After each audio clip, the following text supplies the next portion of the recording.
নমস্কার বন্ধুরা, আজ আমি দেবতা নিয়ে আলোচনার দ্বিতীয় পর্বে এসে উপস্থিত হয়েছি। যাই হোক, তো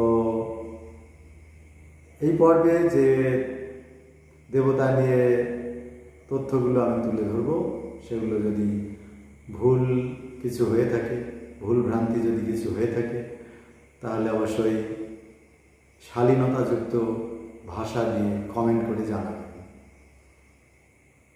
যাক, আলোচনায় চলে আসি। হিন্দু শাস্ত্রের প্রাচীনতম গ্রন্থ ঋগ্বেদ, প্রাচীন ঋষি যাস্ক রচিত, যাস্ক নিরুক্ত, ডক্টর হংস নারায়ণ রচিত হিন্দুদের দেবদেবী উদ্ভব এবং ক্রমবিকাশ অনুসারে হিন্দু দেবদেবীদের নিয়ে একটু আলোচনার চেষ্টা করছি। এইসব উৎস থেকে জানা যায় যে সনাতনীরা তিন ধরনের দেবদেবতার পূজা অর্চনা করে থাকেন। একটি ছকের সাহায্যে আমি তো তুলে ধরবই, তবুও একটু আমি বলে দিই। দেবতাদের তিনটে শ্রেণীতে বিভক্ত করা হয়েছে। যেমন বৈদিক দেবতা 1 নম্বর, 2 নম্বর পৌরাণিক দেবতা এবং 3 নম্বর হলো লৌকিক দেবতা। এবার বৈদিক দেবতাদের আবার 3 ভাগে ভাগ করা হয়েছে। একটা হলো দুলোকের দেবতা, একটা হলো অন্তরিক্ষের দেবতা এবং অপর একটি ভাগ হলো পৃথিবীর দেবতা। অন্যদিকে লৌকিক দেবতাকে আবার 3 ভাগে ভাগ করা হয়েছে।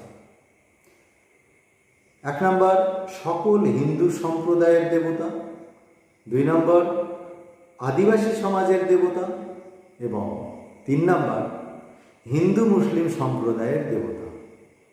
যাই হোক, এবার আমি বিস্তারিত আলোচনায় আসছি। প্রথমে বৈদিক দেবতা নিয়ে আলোচনা করা যাক। বেদ এবং বৈদিক সাহিত্য থেকে বৈদিক দেবতাদের নাম পাওয়া যায়। বৈদিক যুগ অর্থাৎ খ্রিস্টপূর্ব 1500 অব্দ থেকে খ্রিস্টপূর্ব 1000 অব্দ পর্যন্ত এই সময়কালকে বৈদিক যুগ বলা হয়। পরবর্তী বৈদিক যুগ বলা হচ্ছে খ্রিস্টপূর্ব 1000 অব্দ থেকে খ্রিস্টপূর্ব 600 খ্রিস্টপূর্বাব্দ পর্যন্ত সময়কে। এই সময়ের দেবদেবীদের যে নামের তালিকা পাওয়া যায় তা আমি একটু আলোচনা করি। আর এই সময়ের দেবদেবীদের অর্থাৎ বৈদিক যুগের দেবদেবীদের যে 3টি শ্রেণীতে বিভক্ত করা হচ্ছে, সেই ভাগ অনুসারেই আমি দেবতাদের নামগুলো বলছি। বৈদিক দেবতাদের 3 ভাগে ভাগ করা হয়েছে। প্রথমে রয়েছে দুলোকের দেবতা। দুলোকের দেবতা হলেন ইন্দ্র, বরুণ, সূর্য, মিত্র, উষা এবং দৌ। 2 নম্বর আছে অন্তরিক্ষের দেবদেবী। অন্তরিক্ষের দেবতাদের মধ্যে রয়েছেন রুদ্র, বায়ু, মরুত। 3 নম্বর আছে পৃথিবীর দেবদেবতা। পৃথিবীর দেবদেবতারা হলেন অগ্নি, পৃথিবী, সোম। এই সকল দেবতাদের কোনরূপ আকার আকৃতি ছিল না, অর্থাৎ এদের সাকার রূপ ছিল না। এদের পূজা পার্বণও করা হতো না। বৈদিক দেবতারা যাগ যজ্ঞের অংশীদার ছিলেন। তাদের নামে যাগযজ্ঞ, পশু বলি করা হতো। যজ্ঞানুষ্ঠান সম্পন্ন করতেন 4 জন বিশিষ্ট পুরোহিত। বিশিষ্ট ইতিহাস লেখক অঞ্জন গোস্বামী তাঁর লেখা ভারত অনুসন্ধান গ্রন্থে এই 4 জন পুরোহিত যারা যজ্ঞানুষ্ঠান সম্পন্ন করতেন তাদেরকে তিনি এইভাবে ব্যাখ্যা করেছেন। একজন হলেন হোতা। হোতা কাকে বলা হতো?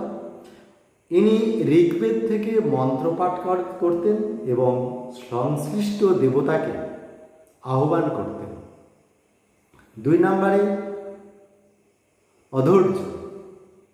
অধৈর্য ইনি যজুর্বেদ অনুসারে যজ্ঞের সমস্ত পদ্ধতি পরিচালনা করেন এবং অগ্নিতে আহুতি দেন।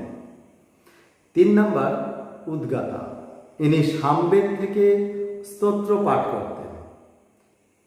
4 নম্বর ব্রাহ্মণ বা ব্রহ্মা,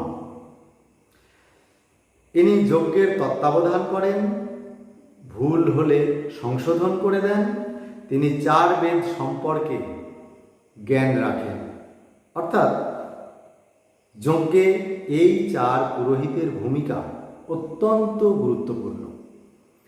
4 জনের সম্মিলিত চেষ্টার ফলে একটি সফল যজ্ঞানুষ্ঠান সম্ভব হতো।